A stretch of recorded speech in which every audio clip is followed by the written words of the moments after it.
Ao longo da minha vida, eu já trabalhei como enfermeira em vários hospitais. Antes de entrar no hospital, onde eu atualmente trabalho, eu trabalhava em um hospital geriátrico, que é basicamente um hospital para idosos, e que ficava a 20 minutos da minha casa. Naquela época, eu já tinha uma certa experiência com cuidado de idosos, então aquilo não era novidade para mim. Fazia apenas algumas semanas desde que eu tinha começado a trabalhar ali.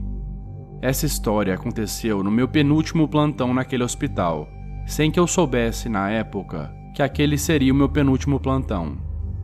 Eu estava trabalhando no turno da madrugada e estava há quase 24 horas sem dormir. Eu tinha sido designada para a ala dos pacientes com Alzheimer, e os pacientes naquela ala me adoravam.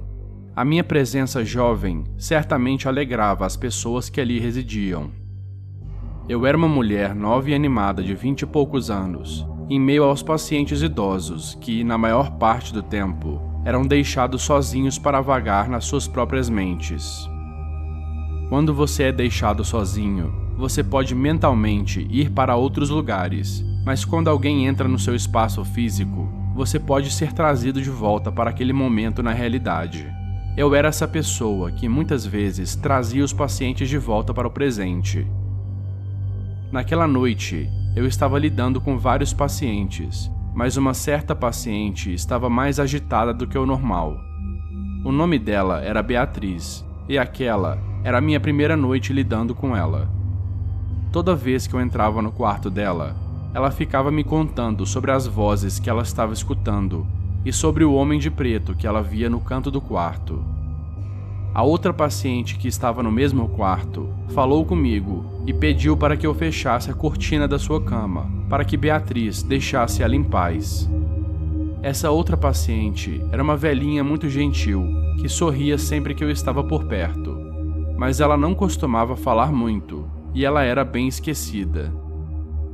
O meu plantão tinha começado naquela noite às 9 horas, e lá pelas 11 horas da noite, a maior parte dos pacientes já tinha adormecido, mas Beatriz ainda estava acordada. Sempre que ela me chamava no seu quarto, ela estava assustada por causa dessas supostas vozes que ela estava escutando e por causa do homem de preto que observava ela no canto do quarto. Para falar bem a verdade, aquilo estava começando a me assustar um pouco.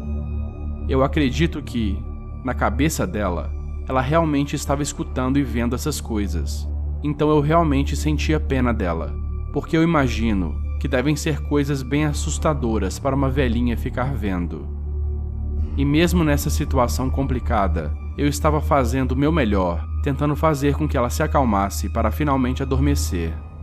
Eu não queria ligar a televisão para tentar acalmá-la, em respeito a outra pessoa que estava dormindo naquele mesmo quarto. Eu segurei a mão de Beatriz e disse que tudo ficaria bem e que ela tinha que respirar fundo e relaxar. Eu fiquei lembrando ela que ela não estava sozinha e que eu sempre estaria ali, e disse que se ela precisasse de mim, ela só precisava me ligar. Isso pareceu funcionar, já que Beatriz finalmente relaxou por um momento, e na próxima vez que eu entrei no quarto, ela finalmente estava dormindo. Assim que todos os pacientes estão dormindo, a noite começa a andar mais lentamente, e o tempo parece quase ficar parado. Mais ou menos 1 hora depois, eu estava na rouparia do hospital, onde ficam as roupas de cama, e eu estava pegando alguns lençóis, quando eu escutei um barulho. Aquele era um quarto pequeno e silencioso, e além disso, a porta estava fechada. Portanto, era bem estranho eu ter ouvido um barulho naquela hora. Eu me virei. Não vi nada. E continuei pegando os lençóis. Então, eu senti o que parecia ser uma mão agarrando meu ombro esquerdo. Eu virei a cabeça violentamente e olhei para o meu ombro. Gritei e pulei, mas não havia nada no meu ombro. Não havia ninguém naquele quarto. Mas, mesmo assim, eu sabia que eu tinha sentido alguma coisa grande agarrar o meu ombro. Eu coloquei minha cabeça para fora do quarto, para observar o corredor. Não havia outras enfermeiras por perto. Silêncio total. Eu não tinha outra opção, a não ser ignorar o que tinha acontecido. Eu voltei, terminei de pegar os lençóis e coloquei eles no meu carrinho. Assim que eu terminei, eu me virei para a direção da porta e estava pronta para sair daquele quarto. E então, eu caí no chão e comecei a gritar, enquanto meu coração estava quase saindo pela minha garganta. Havia um homem de preto, parado do outro lado da porta, me observando através do vidro, sorrindo. Meus berros foram altos o suficiente para acordar todos os pacientes daquela ala. O homem de preto desapareceu da minha vista e segundos depois, a porta se abriu e uma das minhas colegas enfermeiras entrou no quarto e começou a me levantar do chão, já que eu estava completamente histérica. Eu perguntei se ela tinha visto um homem vestido de preto e a sua resposta foi: "Que homem? Não tem mais ninguém aqui." Nós verificamos todos os quartos naquela ala e não havia ninguém vestido de preto. Meus gritos acordaram Beatriz, que provavelmente estava dentro de um sono leve. Quando eu entrei no quarto dela, ela começou a me contar sobre as vozes, que dessa vez eram gritos, só que ela não sabia que os gritos eram meus. Eu perguntei para ela qual era a aparência daquele homem de preto que ela tinha visto no canto do quarto, e perguntei se ele tinha um sorriso na sua expressão. Ela olhou diretamente para mim e fez uma expressão facial totalmente focada, completamente séria.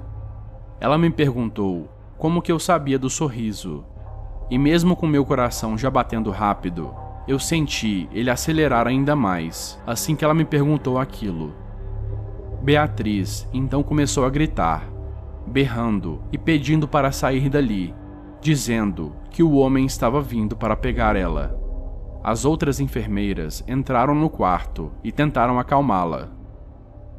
Eu fui trocada para uma outra ala do hospital naquela noite, e eventualmente eu acabei indo embora para casa mais cedo, porque eu simplesmente não estava conseguindo me recuperar do susto que eu tinha tomado. Eu mandei uma mensagem para a enfermeira-chefe no dia seguinte, dizendo que o meu próximo plantão seria o último. Eu expliquei que eu estava traumatizada com o que tinha acontecido e disse que não queria voltar naquele prédio. Felizmente, a resposta da enfermeira-chefe foi totalmente amigável e compreensível. Eu nunca fui diagnosticada com nenhuma doença mental e eu nunca tive nenhum problema com alucinações. Eu estou ciente que falta de sono pode causar alguns efeitos indesejáveis, talvez até mesmo alucinações, mas aquilo que aconteceu naquela noite foi outro nível. Eu não sei se a minha mente cansada tinha inventado aquela visão, especialmente por causa das coisas que Beatriz tinha falado no meu ouvido a noite toda. Mas aquela sensação da mão agarrando meu ombro, o fato de que o homem sorrindo que eu vi atrás daquela porta bate perfeitamente com a descrição que Beatriz tinha falado. Tudo isso me incomoda até hoje. Essa foi uma daquelas experiências paranormais únicas que só acontecem uma vez na vida. Pelo menos, eu espero que seja só uma vez na vida.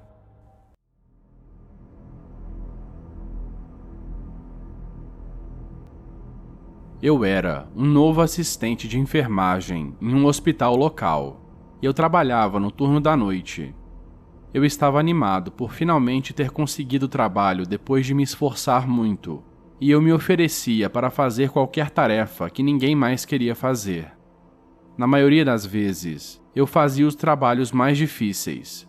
Dessa forma, eu conseguia ter contato com as atividades de natureza mais médica, ou conseguia ajudar as enfermeiras com as tarefas mais qualificadas. Eu fiz vários novos amigos bem rápido, e porque eu fazia um bom trabalho e estava disposto a ajudar, eu era um dos poucos auxiliares de enfermagem com autorização para trabalhar na UTI. Em uma certa noite, eu estava trabalhando na UTI, e nós tínhamos apenas alguns poucos pacientes, e todos eles estavam totalmente sedados ou em coma. Algumas horas depois do plantão ter começado, um velho chegou a falecer. Podemos chamá-lo de Seu Francisco.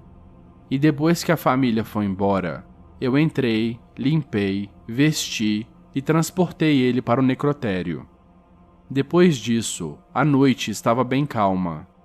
Porém, por algum motivo, quase todo mundo que estava trabalhando naquele turno passou a relatar ao longo da noite que dava para sentir uma sensação estranha e misteriosa no ar.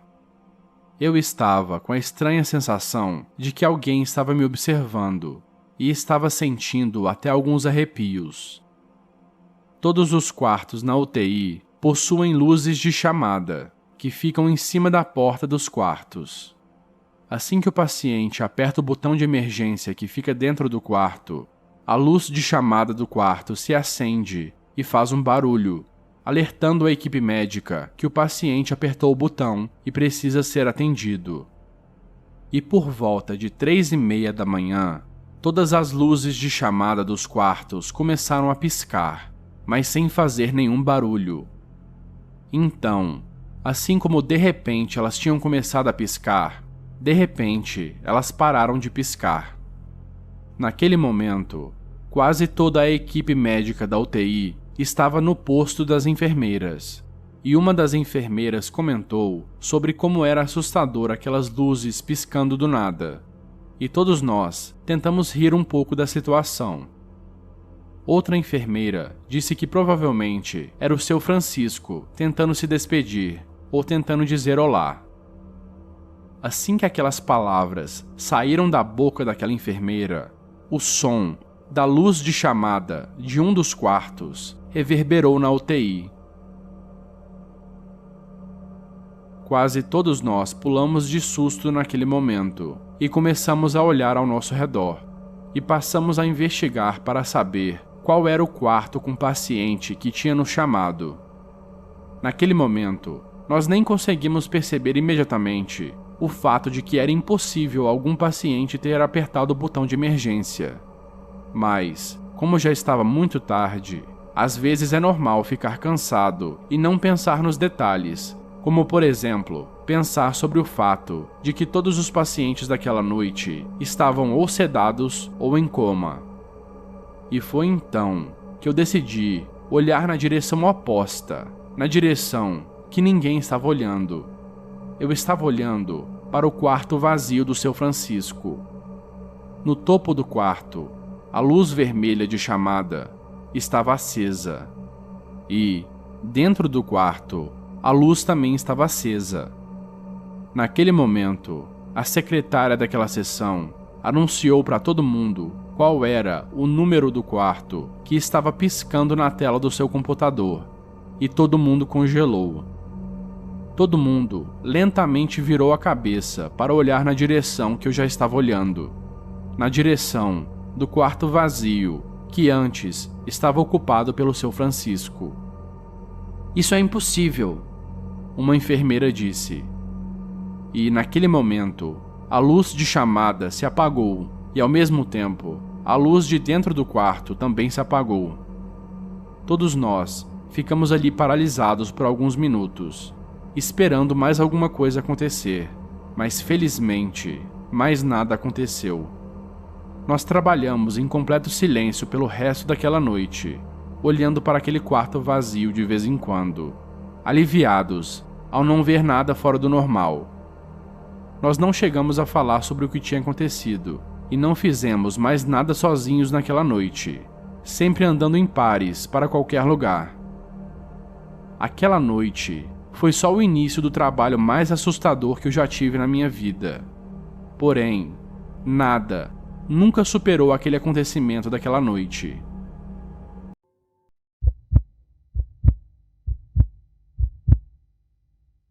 Eu sou uma enfermeira. Eu trabalho durante a noite em um hospital militar já fazem 3 anos. A seção do hospital onde eu trabalho fica localizada no subsolo. Eu escolhi fazer plantões noturnos de 12 horas, porque eles costumavam ser bem quietos e bem relaxantes na maior parte do tempo. E meu horário costuma acabar antes do pico de movimento começar de manhã. Numa certa noite, eu estava descansando no quarto das enfermeiras, assistindo uma série, e então eu senti a necessidade de usar o banheiro. Eu entrei no banheiro, fiz o que tinha que fazer, e tudo parecia normal. Esse banheiro é um banheiro unissex, então todos os funcionários usam ele. Enquanto eu estava andando na direção da pia para lavar as mãos, eu estava olhando para o meu reflexo no espelho para ver se eu já estava com muita cara de cansaço. E então, de repente, eu escutei um barulho de alguma coisa deslizando. E esse barulho estava vindo de uma das telhas no teto do banheiro. Assim que eu olhei para cima, eu pude ver que a coisa era pesada, pois ela tinha parado de se mexer e o teto estava cedendo e se abrindo no local onde a coisa estava parada. Parecia que o teto ia quebrar e a coisa ia atravessar. Sinceramente, eu não sou uma pessoa muito corajosa, mas eu estava tão curiosa que eu decidi me esconder atrás da parede de uma das cabines do banheiro e simplesmente esperar para ver o que estava acontecendo lá em cima. Em meio ao silêncio, a perna de um homem começou a atravessar a abertura que tinha se formado no teto. Foi nesse momento que eu decidi que eu tinha que correr. Assim como eu disse antes, eu não sou uma pessoa corajosa, e ver aquela cena esquisita me fez ficar cheia de adrenalina. Assim que eu cheguei na porta do banheiro e comecei a abrir, o homem atravessou totalmente o teto e aterrissou no chão do banheiro. Ele agarrou meu jaleco, e então nós dois caímos no chão. Com meu coração quase saindo pela minha boca, agarrando a porta do banheiro para que ela não se fechasse e tentando desesperadamente me levantar, de repente eu senti alguma coisa afiada cortando meu tornozelo. Deitada no chão e totalmente em pânico, com uma das minhas mãos ainda segurando a porta do banheiro aberta, eu comecei a berrar para fora do banheiro, provavelmente acordando todos os pacientes que estavam dormindo naquele corredor. Meus colegas de trabalho, que com certeza se assustaram ao ouvir os meus berros, correram para me ajudar. Eles me separaram daquele homem, graças a Deus, mas eu fiquei com um corte no meu tornozelo e um leve arranhão no meu rosto. O homem estava com uma tesoura cirúrgica na sua mão. Os seguranças do hospital foram chamados, enquanto os meus colegas masculinos seguravam aquele homem no chão. Eu estava em um completo estado de pânico, completamente histérica, e eu estava quase abandonando o hospital no meio do meu plantão para ir para casa. Quando investigaram a situação, descobriram que o homem era um paciente da ala psiquiátrica que tinha chegado recentemente, e ele estava tentando escapar dos andares de cima do hospital. Aparentemente, a família dele trouxe ele à força para o pronto-socorro e estavam aguardando a autorização para que ele fosse transportado para a ala psiquiátrica do hospital. Ninguém soube explicar exatamente como ele tinha fugido e como ele tinha acabado no teto daquele banheiro. Depois daquela noite, eu fiquei muito assustada para voltar a trabalhar no turno da noite. Então a minha enfermeira supervisora me deixou trocar para o turno da manhã, e eu fui colocada em uma seção que ficava mais longe da ala psiquiátrica. Talvez um dia eu volte a trabalhar de noite, mas por agora eu me sinto melhor trabalhando durante o dia, por mais que o movimento seja maior.